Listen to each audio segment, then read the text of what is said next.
آج اہل سنت و جماعت کے پاس جو پاکستان کے بڑے بڑے مزارات کے اختیارات تھے، حکومت نے وہ اختیارات چھین کر کسی اور کے سپرد کر دیے ہیں، جن میں داتا صاحب کا دربار بھی شامل ہے، عبداللہ شاہ غازی رحمۃ اللہ علیہ کراچی والے، ان کا مزار بھی شامل ہے۔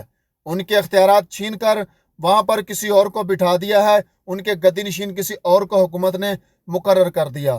اہل سنت و جماعت اب تک خاموش ہے، پوسٹوں کی حد تک اس کی مذمت جو ہے وہ اہل سنت و جماعت کے اکابرین کر رہے ہیں۔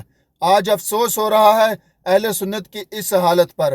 وہ بابا جی ویل چیئر والے، وہ لاہور والے بابا جی، وہ کہا کرتے تھے، آج ان کے الفاظ یاد آ گئے ہیں۔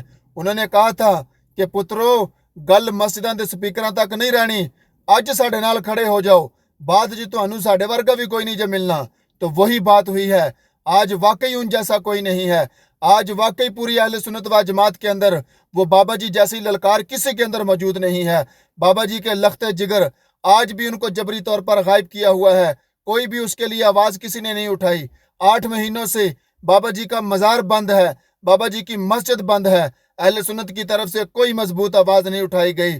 لیکن آج افسوس ہو رہا ہے اہل سنت کے اس مقام کو دیکھ کر کہ مزارات کے اختیارات بھی حکومت نے چھین لیے ہیں، اور وہ یہ بات جان چکے ہیں کہ اہل سنت اب کھوکھلی ہو چکی ہے۔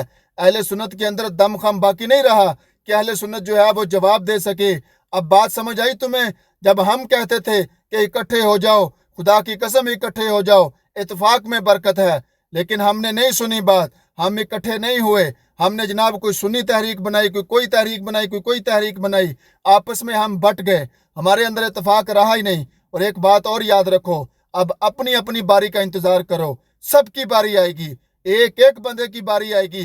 اب رونا نہیں ہے، اب برداشت کرنا ہے۔ ہم نے تو برداشت کیا ہے اتنا ظلم، اور بھی برداشت کر رہے ہیں۔ ایک بات تو ثابت ہو گئی ہے کہ کرین پارٹی اس گھر کی مین دیوار کی طرح تھی کہ جس گھر کی جو مین دیوار ہے گھر کے اندر کی عزت کو ڈھانپ کر رکھتی ہے، تو کرین پارٹی بھی اہل سنت کے ارد گرد مین دیوار تھی جس نے اہل سنت کو جناب مضبوط کیا ہوا تھا۔